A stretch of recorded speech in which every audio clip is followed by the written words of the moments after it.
बिस्मिल्लाहिर्रहमानिर्रहीम। अस्सलामुअलैकुम दोस्तों, ज़ुहान किचन गार्डन में हमदर्द हाज़िर खिदमत है। तो दोस्तों, कंपोस्ट कैसे तैयार की जाती है? किचन वेस्ट से जो कंपोस्ट तैयार करते हैं वो पौधों के लिए बेहतरीन नंबर 1 खाद होती है। उसमें वो तमाम न्यूट्रिएंट मौजूद होते हैं, मुख्तलिफ फलों के छिलके, सब्जियों के छिलके, अंडे के छिलके, यानी कि मुख्तलिफ चीज़ें। और हम इसमें बात करेंगे कौन-कौन सी चीज़ें आप कंपोस्ट में डालेंगे तो कंपोस्ट में स्मेल भी आएगी, बैड स्मेल आएगी और उससे जो है ना आपके वो कंपोस्ट भी सही तरीके से नहीं बनेगी। तो दोस्तों, आपने इसमें चिकनाई वाली ऑयली चीज़ें कोई नहीं डालनी, इसमें हड्डियाँ नहीं डालनी, गोश्त का टुकड़ा कोई नहीं जाने देना और ऐसी चीज़ें जो स्मेल देंगी वो कोई भी इसमें नहीं डालनी। बाकी जो घर की किचन वेस्ट है ना, सब्जियों के छिलके, फलों के छिलके, बाकी वो चावल उबले हुए या कुछ ऐसी चीज़ें जो बची हुई हैं, वो आप इसमें डाल सकते हैं। यानी कि दाल का पानी जो होता है वो इसमें डाल सकते हैं।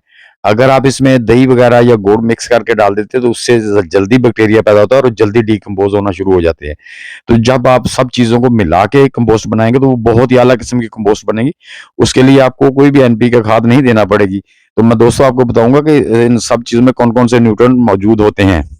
दोस्तों, आज मैं आपको बताऊंगा कंपोस्ट बनाने का तरीका, जिसमें आपको हर चीज़ के उसमें कौन कौन से हमारे पौधों के लिए न्यूट्रिएंट्स मौजूद होते हैं, हर चीज़ के अलग अलग बताऊंगा। उनकी एनपीके रेशो क्या होती है, जो हमारे पौधों को क्या क्या फ़ायदा दे सकती है, इन सब पे मैं आपसे इंशाल्लाह बात करूंगा। दोस्तों, कोई भी चीज़ है, आप अगर उसको अपने कच्चे या पानी में डाल के या उसे 8 दिन में ऐसे करके या वैसे करके जो पौधों में डालते हैं, तो आपके पौधों को पूरे एलिमेंट्स नहीं मिलते जब तक कि आप उसको डिकम्पोज ना कर लें। बनाना पेल्स, केले के छिलके में दोस्तों calcium, magnesium, sulphur, phosphorus, potassium और भी बहुत सारे ट्रेस एलिमेंट्स मौजूद होते हैं। नंबर 1 कैल्शियम, जो जड़ों की नशोनुमा को फरोग देता है और आपकी मिट्टी में ऑक्सीजन शामिल करने में मदद करता है।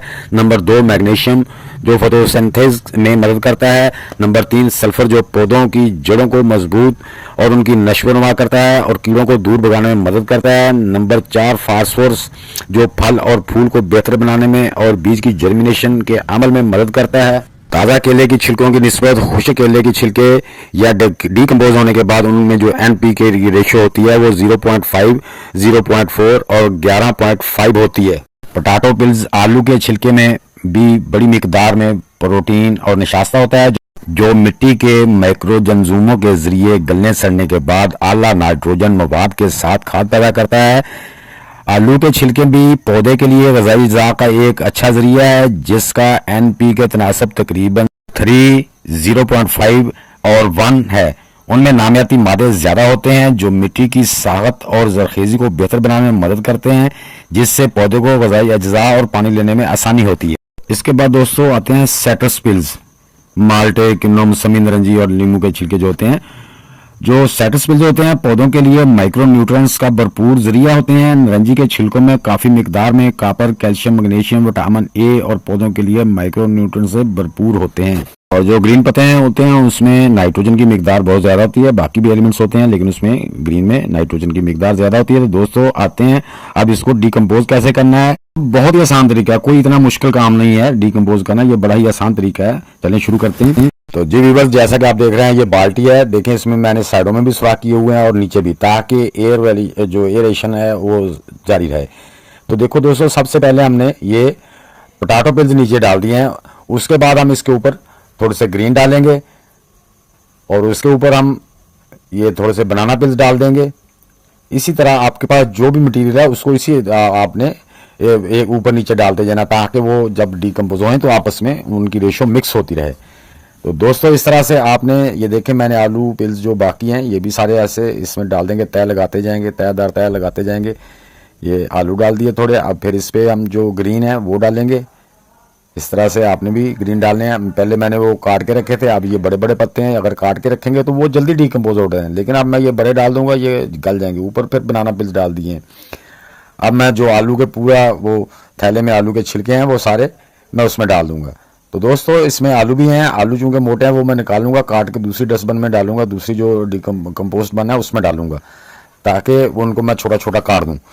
तो क्योंकि ये मैं चिप्स वालों से लाया था, उन्होंने ख़राब आलू जो थे ना वो उसमें निकाल के छिलकों के साथ डाले हुए थे, वो मैं निकाल के अलग कर रहा हूँ, ताकि उनको दूसरी डिकम्पोज बन में जो है ना वो काट के डाल देंगे। तो इस तरह आपसे दोस्तों इनको ज़रा थोड़ा सा हल्के हाथ से दबा भी देना है। ये खुद भी जब गलना शुरू हो जाएंगे ये बाल्टी हाथ से भी रह जाएगी। मैं आपको दिखाऊंगा कि वो कितनी कंपोस्ट निकली है। पहले मैंने इसमें से जो कंपोस्ट थी उसको खाली किया है। जो इसमें पहले जो कंपोस्ट तैयार हो गई थी उसको मैंने दूसरी बाल्टी में पलट लिया है और इसको दोबारा फिर भरने लगा हूँ। एक और बाल्टी है उसको भी मैंने खाली करके उसको भी आज भरना है। तो आप भी इस तरह से एक चेन बना लें दोस्तों।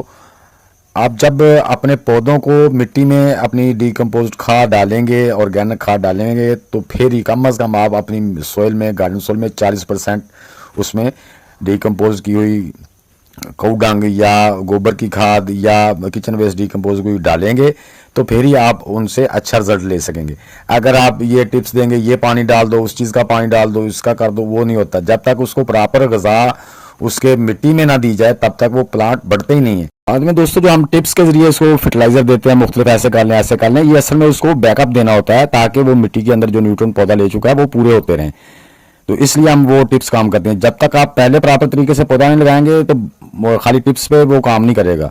टिप्स असल में बाद में उसके जो न्यूट्रिएंट होते हैं उसको पूरा करने के लिए होती है। जैसा कि आपको नजर आ रहा है 4 दिन के बाद ये देखें बाल्टी तकरीबन आधी नीचे चली गया और जो वो मैंने सब्जियां वगैरह के छिलके उसमें डाले थे उनका गलने का प्रोसेस शुरू हो गया है।